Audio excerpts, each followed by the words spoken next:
আফসোসের বিষয়, দুনিয়ার কাজের জন্য আমরা শিডিউল তৈরি করি, কিন্তু যে আখিরাতে আজীবন থাকতে হবে সেই কাজের কোনো শিডিউল আমাদের কাছে নাই।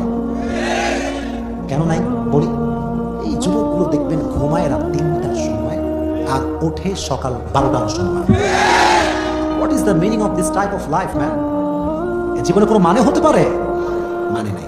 এখন দেখেন নামাজের ক্ষেত্রে সমস্যা এইটা, নামাজ যে আমাদের লাইফের একটা গুরুত্বপূর্ণ চ্যাপ্টার, গুরুত্বপূর্ণ একটা অংশ, এটা অনেকে বুঝেও বুঝতে চায় না। আর নামাজ ধরেও আবার কেন ছেড়ে দেয়, কারণটাকে বুঝতে হবে। মাহফিলে বসে কিন্তু যুবক একাই 3-4টা প্রেম করে। আচ্ছা বলেন, আমি বলি, যেই যুবকটা রাত 3টা-4টা পর্যন্ত প্রেম করে তার কি ফজরের নামাজ পড়ার কোনো সম্ভাবনা আছে? কেন নাই? শেষ যত আপনি রাতে ঘুমাবেন আপনার ঘুমটা তত বেশি কাঁচা হবে, আর কাঁচা ঘুম হলে আপনি অ্যালরামনার বাসের বাড়ি মারেন, ঘুম ভাঙবে না।